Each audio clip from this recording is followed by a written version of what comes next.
और चुनावी चंदे के लिए खरीदे जाने वाले इलेक्टोरल बॉन्ड की कानूनी वैधता पर सुप्रीम कोर्ट आज फैसला सुनाएगी।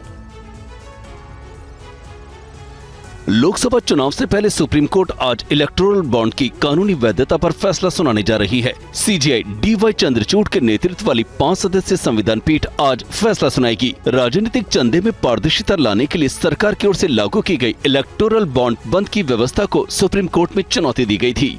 दरअसल साल 2018 में सरकार द्वारा अधिसूचित इलेक्टोरल बॉन्ड स्कीम को पॉलिटिकल फंडिंग में पारदर्शिता लाने के लिए राजनीतिक दलों को दिए जाने वाले नकद चंदे के विकल्प के रूप में देखा गया था। केवल वे राजनीतिक दल ही इन्हें प्राप्त कर सकते हैं जो लोक प्रतिनिधित्व अधिनियम 1951 की धारा 29A के तहत रजिस्टर्ड हैं। वो राजनीतिक दल जिन्हें पिछले लोकसभा या राज्य चुनाव में 1% से अधिक वोट मिले हों।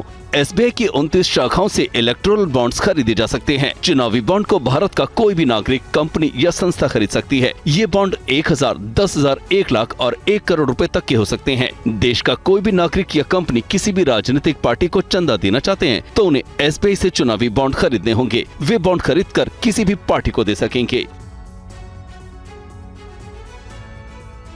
और अब खबर सूर्य नमस्कार पर छिड़े सियासी और मजहबी संग्राम की। राजस्थान के स्कूलों के सूर्य नमस्कार को लेकर चल रहे घमासान के बीच मुस्लिम फोरम मुस्लिम छात्रों को इसमें शामिल नहीं होने की अपील पर अड़ा हुआ है।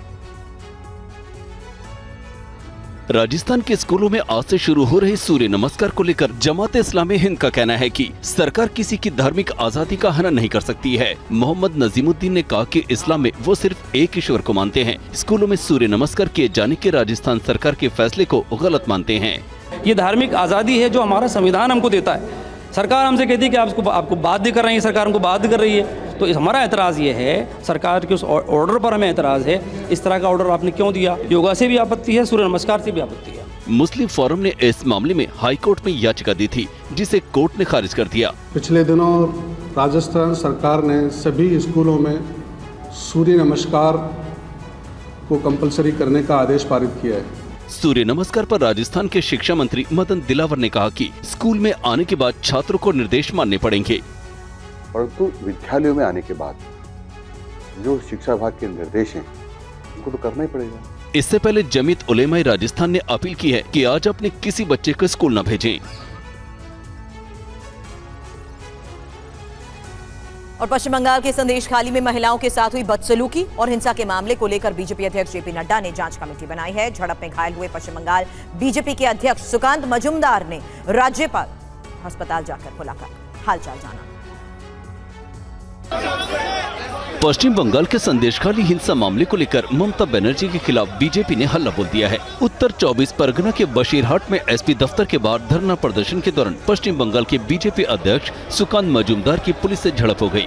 पुलिस के लाठीचार्ज के दौरान मजूमदार घायल हो गए। उन्हें फौरन अस्पताल में भर्ती कराया गया, जहां उनका हाल जानने पश्चिम बंगाल के राज्यपाल सीवी आनंद बोस पहुंचे। इस बीच संदेशखाली में महिलाओं के उत्पीड़न और हिंसा की जांच और तथ्यों की पड़ताल के लिए बीजेपी अध्यक्ष जेपी नड्डा ने 6 सदस्यीय जांच कमेटी बनाई है।